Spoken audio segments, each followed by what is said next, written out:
ایک سادی نے مثال لکھی ہے، سوکنوں کی بات سناتے ہیں تو کہتے ہیں کہ ایک شخص نا مٹی کی بیوی بنا کے نا اس پہ دوپٹہ ڈال کے اپنی بیوی سے کہنے لگا یہ تیری سوکن ہے. تو شام کو واپس گھر آیا تو اس نے مٹی کی عورت بھی ساری توڑ ڈالی تھی. یہ غصہ ہوتا ہے نا اپنے شریک پہ. مشرکین مکہ رسول کریم صلی اللہ علیہ وسلم کے بارے میں معاذ اللہ باتیں کرتے تھے تو حضور اللہ کے دیے ہوئے علم سے انہیں جان لیا کرتے تھے. ایک دن وہ باتیں کر رہے تھے تو باتیں کرتے کرتے نا مشرکین مکہ نے عجیب بات کر دی. نادان تھے نا، جانتے نہیں تھے، عجیب بات کر دی. کہنے لگے آہستہ بولو، کہیں محمد صلی اللہ علیہ وسلم کا رب سن نہ لے. آہستہ بولو، اونچی بات نہ کرو، کہیں مصطفیٰ کریم علیہ السلام کا خدا سن نہ لے. تو اللہ نے آیت نازل کر دی، فرمایا نادانو وَأَسِرُّوا قَوْلَكُمْ اب اجہاروا بھی، آہستہ بولو یا اونچا بولو.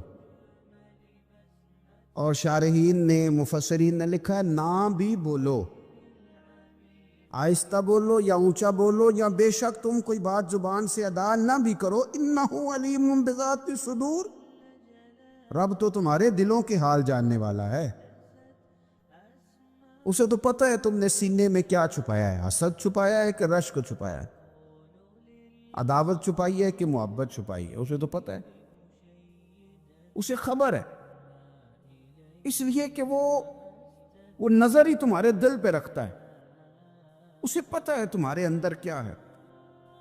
ہم لوگوں نے نا اپنی سارے معاملات دنیا داروں سے، لوگوں سے، یاروں سے، دوستوں سے وابستہ کر لیے. ہمیں تعریف بھی بندوں سے چاہیے، ہمیں اچھے ہونے کا جو ڈگری ہے وہ بھی بندوں سے چاہیے. ہم بندے بڑے نیک ہیں یہ بھی لوگ کہیں تو پھر ہم مطمئن ہیں.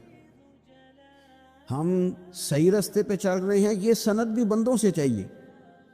ہر بات پر اعتماد خلق، ہر وقت لوگوں پر ہی دھیان، لوگوں پر ہی توجہ، لوگوں کے معاملات ہی ڈسکس کرنا. بھئی یہ تو تیرے ذمہ ہی نہیں. تجھے تو کہا گیا ہے کہ وَمَن يَتَوَكَّلْ عَلَى اللَّهِ، تو اپنے رب کی ذات پر بھروسہ کر. فَهُوَ حَسْبُهُ، وہ تیرے لیے دنیا میں بھی کافی ہو جائے گا، آخرت میں بھی کافی ہو جائے. وہ تیرے لیے کافی ہے تیرا رب رسول. تو اللہ رسول کی جانب توجہ کر. ہماری ساری معاملات بندوں کے ساتھ مطلب فلانے کو کیا مل رہا ہے، فلانا کدھر جا رہا ہے، فلانے کے پیسوں پہ میرا کتنا حق ہے، فلانا آگے نکل گیا، فلاں پیچھے رہ گیا، فلاں نے محبت سے نہیں دیکھا، فلاں نے یہ کر دیا. اب ساتھ چھوڑیں، یہ تو ہر وقت تو ذکر آپ کو اللہ کا کرنا تھا. یا ایھا الذین آمنوا اذکروا اللہ ذکرا کثیرا وسبحوہ بکرۃ وعصیلا. یہ جو آپ ہر وقت بندے کر رہے ہیں یہ تو آپ کو حکم ہی نہیں ہے، آپ نے تو ہر وقت اللہ اللہ کرنی تھی. تو جو کام کرنے کا تھا وہ چھوڑ دیا، جو نہیں کرنا چاہیے تھا اس پہ بحث شروع کر دی. پھر دل کے اندر مد و جزر خراب ہوتے ہیں، قلبی واردات بگڑ جاتی ہیں، حسد پیدا ہوتا ہے، انسان کو لالچ پیدا ہوتا ہے، انسان حریص ہو جاتا ہے، انسان لوگوں سے عداوتیں پال لیتا ہے. کبھی ایسا کام نہ کرے. شہد بڑا میٹھا ہوتا ہے. عرب کے اندر ایک درخت پایا جاتا تھا، ایلوا اس کو کہتے تھے. اس طرح ہمارے ہاں نیم نہیں ہوتی، کڑوا ترین اس کا ذائقہ ہوتا ہے. اور آپ کچھ دیر اس کو پانی میں ڈال دیں تو پانی بھی سارا کڑوا ہو جاتا ہے، چونکہ اس کے خمیر میں رب کریم نے کڑواہٹ رکھی ہے اور حکمت ہے. اس کڑواہٹ کا بھی اپنی جگہ فائدہ ہے. لیکن حضور سید عالم صلی اللہ علیہ وسلم نے ایک مثال بیان فرمائی اور وہ بڑی سمجھنے کی ہے. حضور مثالیں دیتے تھے تو کمال ہو جاتی تھی، بڑے سے بڑا ان پڑھ بندہ بھی اس کی روح تک بات اتر جاتی تھی. کریم محبوب علیہ السلام فرمانے لگے کہ اگر ایلوا درخت کے کچھ ٹکڑے شہد میں ڈال دیے جائیں نا تو شہد سے زیادہ میٹھی چیز کوئی نہیں ہوتی. تو حضور فرماتے ہیں کہ وہ ایلوا کا درخت جو ہے وہ شہد کو بھی بگاڑ دیتا ہے، اس میں کرواہٹ پیدا کر دیتا ہے. حالانکہ وہ بڑا میٹھا تھا، اپنی جگہ اس کی مٹھاس میں کوئی کسی قسم کی کمی نہیں تھی، لیکن وہ ایلوا کے درخت نے اسے بگاڑ دیا. اللہ کے محبوب فرماتے ہیں جس طرح ایلوا کا درخت شہد کو تباہ کر دیتا ہے نا، اس طرح حسد آدمی کے ایمان کو تباہ کر دیتا ہے۔ ایمان بڑی میٹھی چیز ہے، بڑی حسین چیز ہے، لیکن جب حسد آ گیا نا، حسد ہے کیا؟ حسد بندوں سے نہیں ہوتا، یہ سمجھ لیں۔ حسد کا مطلب، حسد کی لغوی تعریف یہ ہے کہ یہ سمجھ لینا کہ یا اللہ اسے نہیں دینا چاہیے تھا، مجھے دینا چاہیے، یہ تعریف ہے۔ تو حسد ہوتا کس سے ہے؟ حسد دراصل بندے پہ نہیں کیا جاتا۔ حسد کا معنی یہ ہے کہ آپ اللہ کی تقسیم پر اعتراض کر رہے ہیں۔ آپ کا کہنا یہ ہے کہ یا اللہ یہ تقسیم ٹھیک نہیں ہوئی، معاذ اللہ، یہ ادھر چلا گیا، یہ تو ادھر آنے والی چیز تھی۔ تو یہ آپ نے ڈائریکٹ جو مقابلہ شروع کیا، معاذ اللہ، یہ تو آپ نے اللہ کی تقسیم کے ساتھ شروع کر دی۔ تو پھر دل میں بگاڑ آتا ہے، پھر انسان ٹوٹ پھوٹ کا شکار ہوتا ہے، پھر وہ کمزور پڑ جاتا ہے، پھر وہ ایسی باتیں کرتا ہے جو اس کے منصب کے مطابق نہیں ہوتی، کچی بات کرتا ہے، کمزور بات۔ اللہ بہتر جانتے ہیں کون سی چیز اس نے کہاں رکھنی ہے۔ رب کی حکمت پر اور اس کی دی ہوئی توفیق پر راضی رہنا ایمان کا تقاضا ہے، لیکن ہمیں تو چاہیے تقسیم اپنی مرضی کی۔ ادھر کیوں چلا گیا، ادھر آنا چاہیے تھا؟ بھئی آپ کو یہ کس نے حق دیا ہے؟ مالک نے جو چاہا، جب چاہا، جہاں چاہا اپنے فضل سے عطا فرمایا۔ حسد، اور پھر اس کے اگر کوئی حسد نہیں کرتا تو لالچ شروع کر دیتا ہے۔ وہ کہتا ہے کہ یہ جو اس کا مال ہے اس میں میرا بھی حق تھا، یہ تو مجھے ملنا چاہیے تھا۔ آپ یقین کریں کہ بندے بندوں سے کم پیار کرتے ہیں، جیبوں سے زیادہ پیار کرتے ہیں۔ اس بندے کو تو کوئی نقصان نہیں جس کے ساتھ آپ نے تعلق رکھا ہوا ہے جیب کا، لیکن آپ بڑے کمزور ہو گئے۔ آپ جب لالچ کر لیا، نفسانیت میں آ گئے تو آپ کمزور پڑ گئے۔ آپ نے مطلب کیا، آپ کا کیا خیال تھا کہ رب کی بارگاہ سے کوئی کم ملنے والا تھا جو بندوں پہ اتنی توجہ کر لی؟ حضرت بہلول دانا رحمۃ اللہ علیہ نے کیا خوبصورت انداز ہے، رب کریم کے بندوں کی باتیں اللہ کے لشکروں میں سے لشکر۔ کیا سوچ تھی، کیا نظریہ تھا، کیوں یہ لوگ اتنے مضبوط تھے؟ فکری طور پر مضبوط تھے، فکری طور پر۔ ہارون رشید حج کر کے واپس آ رہا ہے، حضرت بہلول دانا راستے میں بیٹھے ہیں، ملاقات ہو گئی۔ کہنے لگا حضور کوئی حکم ہو تو بتائیے گا۔ فرمانے لگے کوئی نہیں، تو جا اپنا کام کر۔ بادشاہ ہے، یا کسی کو کارڈ مل جائے تو وہ لوگوں کو دکھاتا پھرتا ہے، وزیر صاحب نے خود دیا ہے۔ بادشاہ وقت خود کہہ رہا حضرت کوئی حکم ہو تو؟ فرمایا نہیں، اللہ خیر کرے گا۔ تو کہنے لگا حضور میں نے سنا ہے آپ مقروض ہیں، تو بتا ہی دیتے۔ تو آپ مسکرا کے فرمانے لگے تیرا کیا خیال ہے بھلا؟ کہنے لگے حضور کس بابت؟ فرمانے لگے تیرا کیا خیال ہے کہ اللہ ہارون رشید کو دے گا اور بہلول دانا کو بھول جائے گا؟ تیرا کیا خیال ہے؟ رب کریم ہارون رشید کو تو دیتا جائے گا اور بہلول دانا کو بھول جائے گا؟ بادشاہ کہتا ہے کہ میں چکرائے گیا کہ بھلا اس سوال کا کیا جواب ہے؟ تو میں نے کہا حضور رب تو بھولنے سے پاک ہے، وہ تو کسی کو نہیں بھولتا، اسے نہ اونگ آتی ہے نہ نیند آتی ہے۔ تو فرمانے لگے جا پھر اپنا کام کر، جب مناسب سمجھے گا تو بہلول کو بھی قرضے سے نجات عطا کاری دے گا، تو جا اپنی ڈیوٹی کر، وہ جب چاہے گا نا تو میرے قرضے دور۔ تو کیا سمجھتا ہے کہ تجھے یاد رکھے گا، مجھے بھول جائے گا؟ یہ کیسے ہو سکتا ہے؟ او یار ادھر دیکھ، میری بات سن۔ او بھائی، وہ تیرا میرا رب ہے، یہ ہو سکتا ہے کہ امیروں کو دے دے اور تیرے جیسے میرے جیسے غریبوں کو وہ بھول جائے؟ یہ ہو سکتا ہے؟ تو کیوں لوگوں کی جیبوں پہ توجہ، لوگوں کی جیبوں پہ نظریں، فلانے کے پاس آ گیا تو میں رہ گیا؟ مطلب کس لیے؟ ہمارا رب کسی کو بھولتا نہیں ہے، کسی شخص کو وہ میرا مالک اپنے فضل سے نظر انداز نہیں کرتا، وہ سب کو نوازتا ہے، لیکن اس کی حکمت کے تقاضوں کا انتظار کرنا مسلمان کی شان ہے۔ کبھی کسی حسد میں کبھی کرنا ہو تو رشک کریں، مزہ آئے گا۔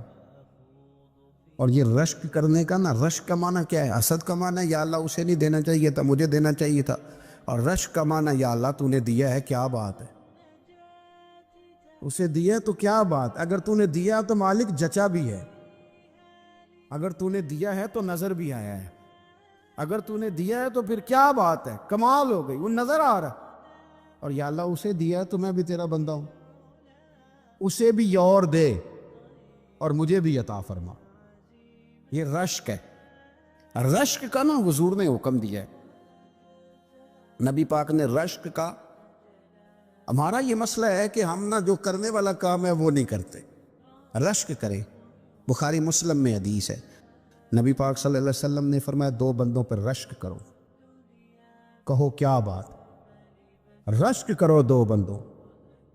یا رسول اللہ کون کون سے؟ فرمایا ایک وہ مالدار جسے اللہ دولت دے اور وہ صبح بھی رب کے رستے میں خیرات کرے اور شام بھی رب کے رستے میں خیرات کرے، یہ قابل رشک ہے۔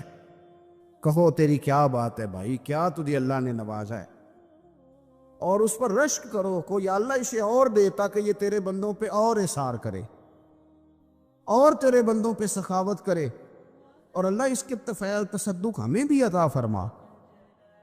اور حضور فرماتے ہیں ایک مالدار پر جو صبح و شام سخاوت کرے، اور ایک اس عالم پر جسے اللہ قرآن کا علم دے، وہ صبح بھی لوگوں کو قرآن مجید کے ترجمے تفسیریں قرآن کے درس سکھائے اور شام بھی لوگوں کو قرآن مجید کے درس عطا فرمائے۔ اس پر رشک کرو، کہو کیا بات ہے یار تیری، تجھے اللہ نے کتنا نوازا۔ قابل رشک لوگوں پر رشک کرو، ان کی تعریف کرو، ان کے لیے اچھے کلمات ادا کرو۔ معاشرے میں حسد پرموٹ ہوا ہے، اگر کبھی رشک پرموٹ ہوتا نا تو عزتیں بڑھ جاتی، محبتیں بڑھ جاتی، خلوص میں اضافہ ہوتا، لوگ ایک دوسرے کے قریب آتے۔ ہم نے کسی فضیلت والے کی فضیلت کو تسلیم کرنے سے انکار کر دیا، ہم نے کسی بڑائی والے کی بڑائی کو تسلیم کرنے سے انکار کر دیا، ہم نے حسد کیا، ہم نے لالچ کیا، ہم حریص ہوئے۔ اس کا نقصان یہ ہوا کہ لوگ ایک دوسرے کے پاس رہتے ہوئے پاس نہیں رہتے، ایک دوسرے کے ساتھ وقت گزار رہے ہوتے ہیں لیکن ان کے بارے میں رویے ان کے سخت ہوتے ہیں، لب و لہجہ تلخ ہوتا ہے، جب وہ کسی کے بارے میں بے لاگ تبصرہ پوچھا جائے تو غلط باتیں کرتے۔ رشک کریں، دیکھیں نا حضرت ابو بکر صدیق رضی اللہ، حضرت عمر فاروق رضی اللہ، ساری زندگی دوڑ لگی رہی۔ حضرت عمر کہتے ہیں میں نے ساری زندگی دوڑ لگائی ہے کہ ابو بکر سے آگے گزر گیا، لیکن یہ دوڑ حسد والی نہیں، یہ رشک والی۔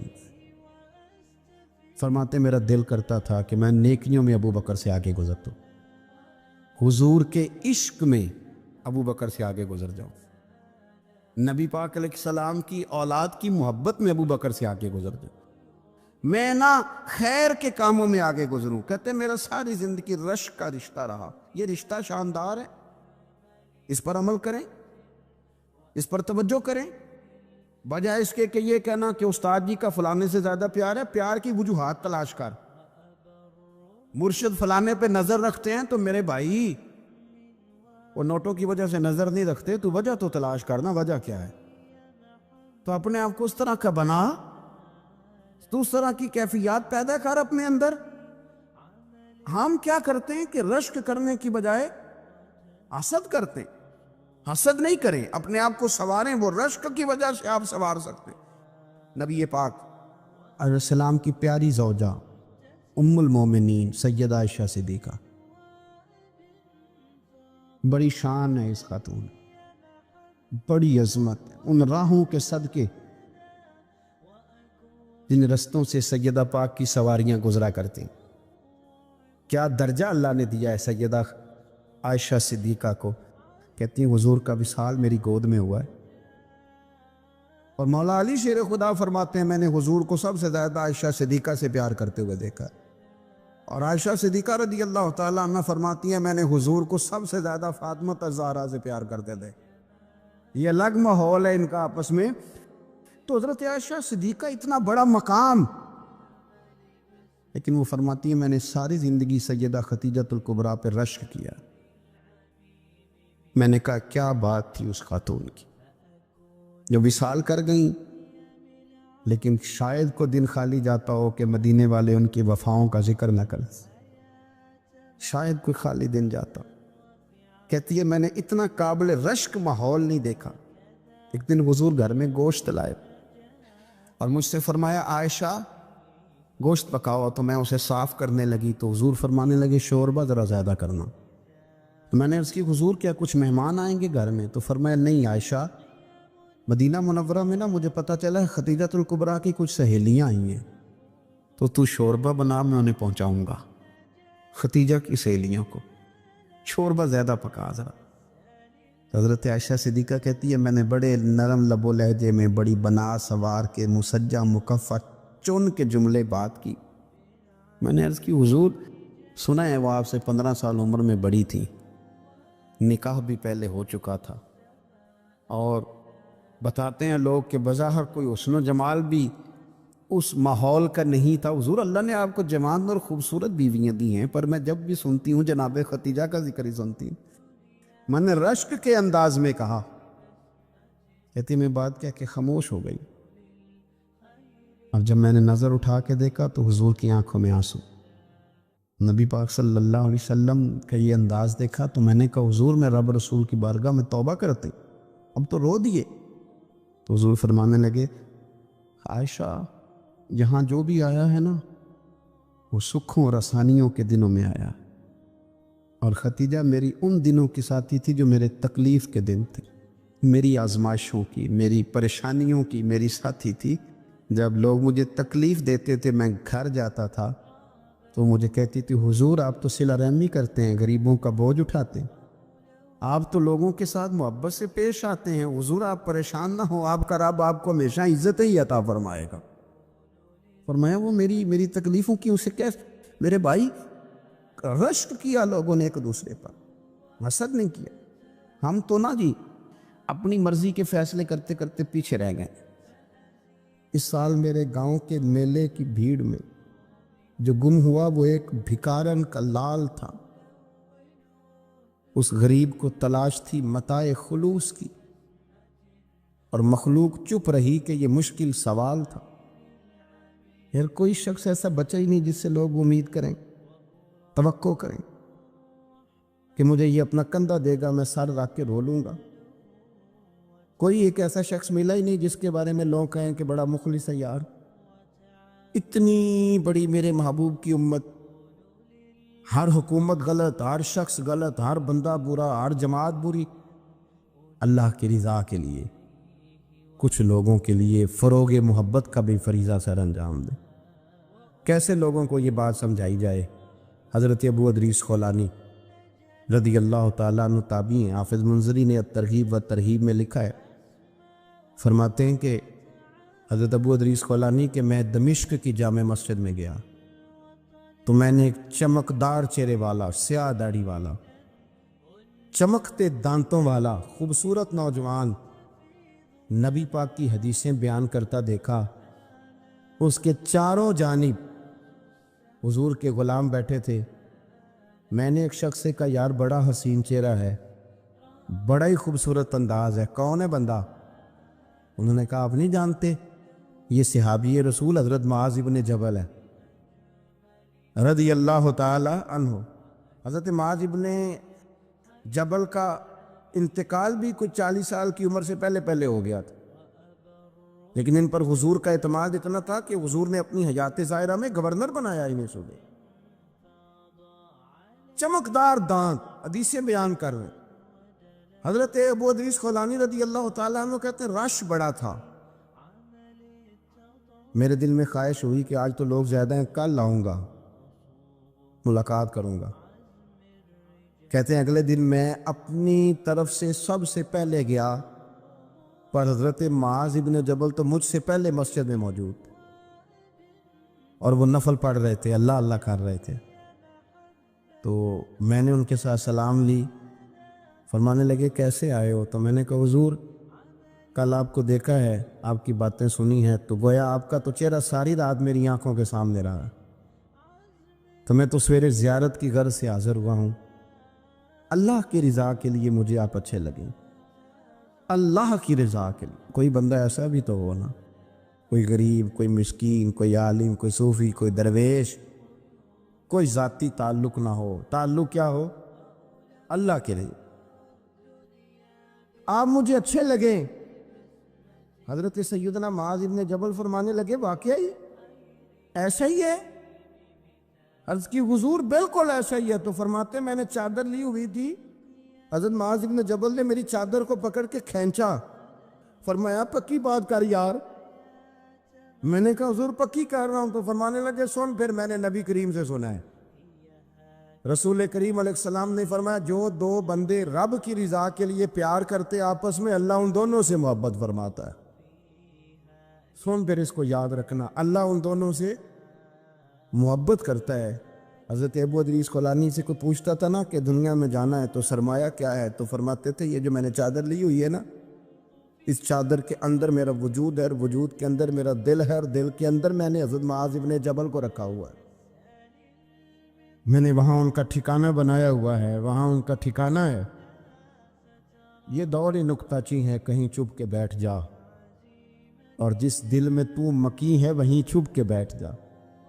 اقبال کہتے ہیں جس دل میں تو مکی ہے وہیں چھپ کے بیٹھ جا۔ دوستو، رسول اللہ صلی اللہ علیہ وسلم کے غلاموں نے مالک کی رضا کے لیے لوگوں سے پیار، فروغ محبت میں کردار ادا کی، اور بہترین کردار۔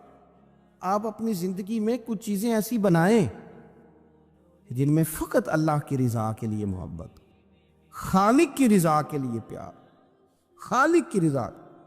آپ یقین کریں اگر تھوڑا تھوڑا کر کے ہم اس محبت کو فروغ دیں نا اپنے دلوں میں، تو بہت سارے بادل چھٹیں گے۔ ہم نے نا وہ تیزی سے دولت کو، لالچ کو، میں اکثر کہتا ہوں کہ میاں بیوی کا جو رشتہ ہوتا ہے نا، اس کو اللہ پاک نے نا قرآن پاک میں اپنی نشانیوں میں سے ایک نشانی قرار دیا ہے۔ ان دونوں کی وجہ سے گھر چلنا ہے، بچوں کی پرورش ہونی ہے، نظام زندگی۔ آپ گھر سکون کے لیے جاتے ہیں، اطمینان کے لیے۔ آپ اپنے گھر کے اندر جیسے بھی ہوں، آپ کہتے ہیں یہاں مجھے کوئی پریشانی، یہ میرا اپنا بیڈ ہے، اپنا بستر ہے۔ لیکن اگر اسی رشتے میں جب آپ بیج بوئیں تو سب سے پہلے دولت کا بوئیں۔ اگر لڑکے والے جو لالچ کرتے ہیں نا لڑکی کیا لے کے آئے گی، تو لڑکی والوں کا بھی لالچ ہوتا ہے کہ لڑکا کماتا کیا ہے، ان کو بھی پتا ہوتا ہے کہ کتنے پیسے لاتا ہے، کیا کمائی ہے، کتنا کچھ جھاڑو پھیر لیتا ہے۔ آپ نے جب بنیاد یہ رکھی، مجھے دیانتداری سے بتانا کہ پورا نیک ہو، پورا شریف ہو، پورا پرہیزگار ہو، لیکن دولت صحیح نہ کماتا ہو تو رشتہ آسانی سے ہو جاتا ہے۔ وہ بس سارا کچھ ٹھیک ہے، چلو کمائی تھوڑی سی کم ہے، وہ مشکل سے گزارا ہوگا، وہ کہتے ہیں نہیں جی نہیں، بھوکے تو نہیں نہ مرنا۔ کیوں؟ ہم نے اس کے اندر جب دولت کو شامل کر لیا، آ گئی دولت، تب جس رشتے کی بنیادی دولت پہ ہوگی وہاں آپ وفا تلاش کریں گے، وہاں ہم خلوص تلاش کریں گے، وہاں ہم للہیت تلاش کریں گے۔ اللہ کرے ہو جائے، لیکن وہ ہمارے مائنڈ سیٹ میں یہ بات ہوتی ہے کہ یہ جو معاملہ ہے یہ گڑبڑ ہے۔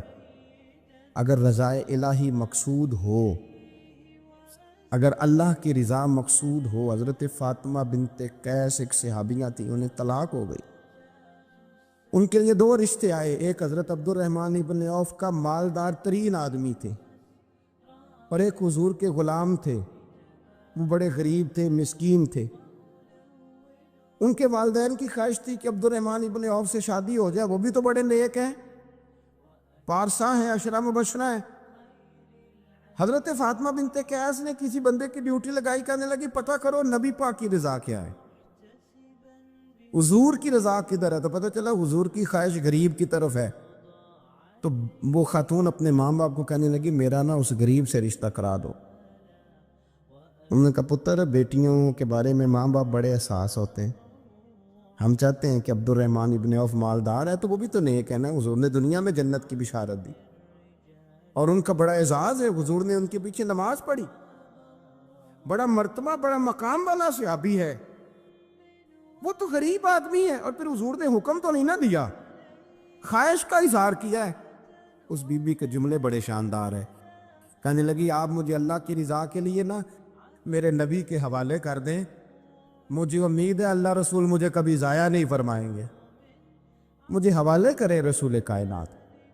چھوڑیں کو ضروری ہے دنیا داری ہر طرف دیکھنا؟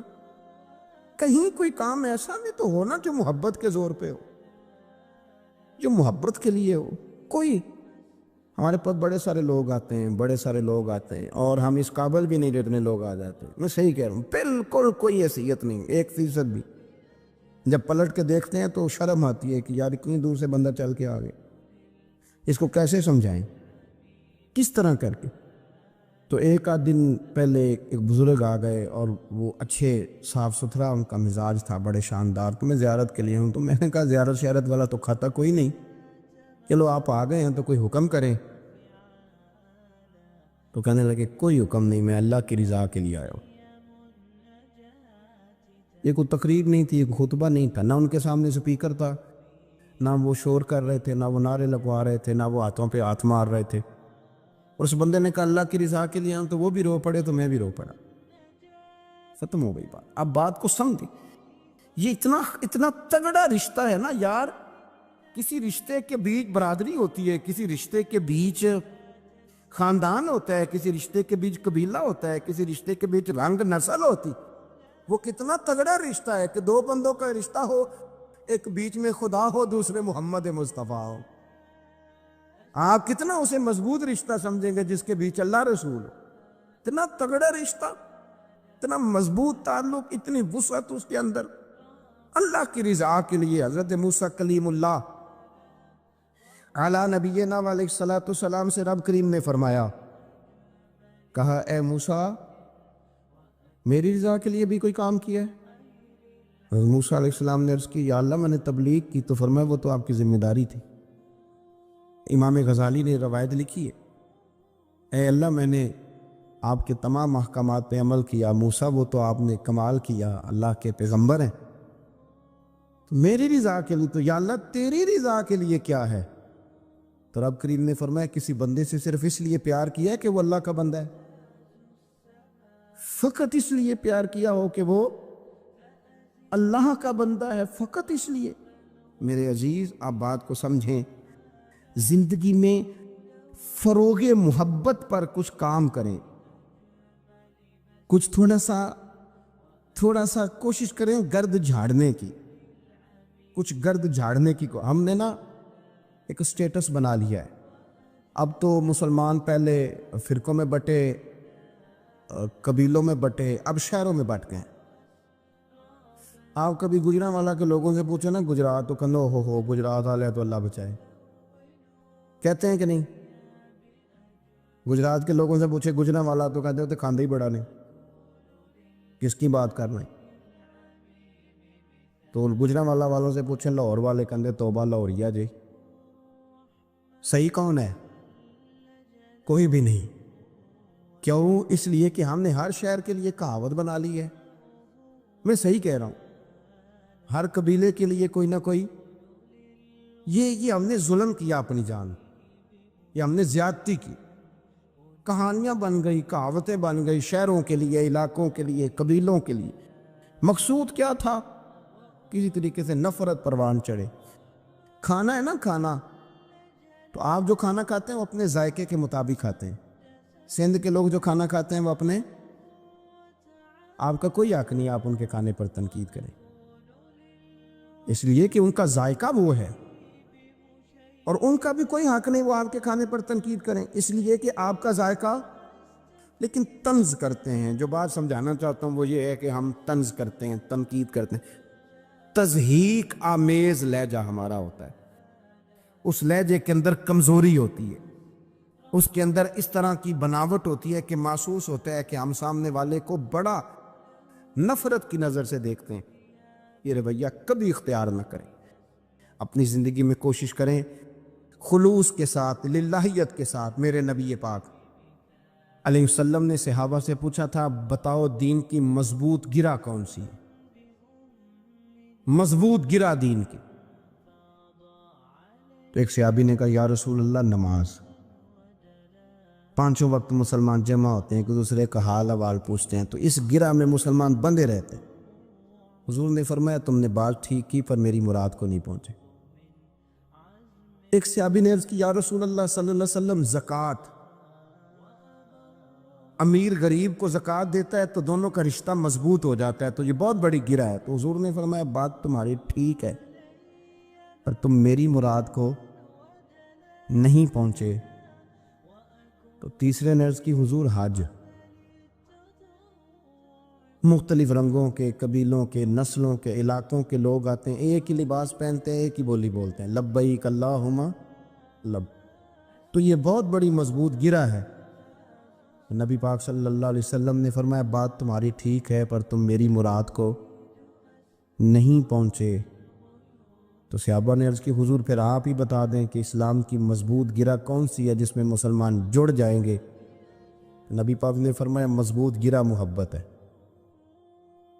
اللہ کی رضا کے لیے پیار کرو، لوگوں سے پیار کرو۔